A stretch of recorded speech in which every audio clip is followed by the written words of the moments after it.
ये कहानी लखनऊ की है। ये बात 2025 की है। लखनऊ के चिन्हिट में एक गांव है सेमरा। इसी गांव की बस्ती में रहने वाली उषा सिंह, जो एक विधवा थी, उनकी 13 साल की बेटी पिंकी अचानक एक दिन अपने घर की छत पर चढ़कर जोर जोर से चिल्लाने लगी। वह आसपास के लोगों से मदद की गुहार लगा रही थी। उसकी आवाज में घबराहट थी, डर था और साफ साफ लग रहा था कि कुछ बहुत गलत हुआ है।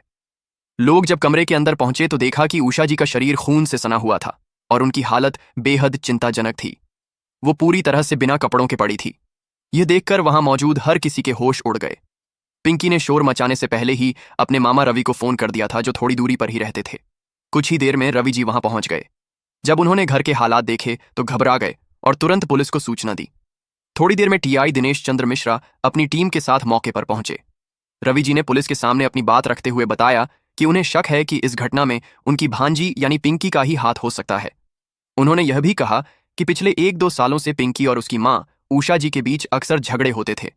कई बार बहस इतनी तेज हो जाती थी कि पड़ोसी भी सुन लेते थे। पुलिस ने उषा जी के शव को कब्जे में लेकर पोस्टमार्टम के लिए भेज दिया। मामले की गंभीरता को देखते हुए घटना के करीब 2 घंटे बाद ही पुलिस ने उनकी नाबालिग बेटी पिंकी को हिरासत में ले लिया। सबसे हैरानी की बात यह रही कि मोहल्ले में किसी को इस पर ज्यादा अचरज नहीं हुआ। ज्यादातर लोग पहले से ही यही अंदाजा लगा रहे थे कि इस दुखद घटना के पीछे शायद पिंकी का ही हाथ हो सकता है। घटना के बाद से ही माहौल ऐसा बन गया था कि लोग आपस में इसी बात की चर्चा कर रहे थे। थाने पहुंचने के थोड़ी ही देर बाद पिंकी ने पुलिस के सामने अपना जुर्म कबूल कर लिया।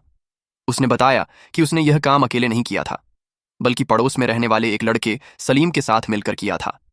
पिंकी के मुताबिक घटना से ठीक पहले वो और सलीम आपस में करीब थे। उसी वक्त अचानक उसकी मां उषा जी कमरे में आ गई और उन्होंने दोनों को उस हालत में देख लिया। मां को इस तरह अचानक सामने देखकर पिंकी घबरा गई और सलीम भी डर गया। उसी गुस्से और डर में आकर उन्होंने मिलकर उषा जी की जान ले ली।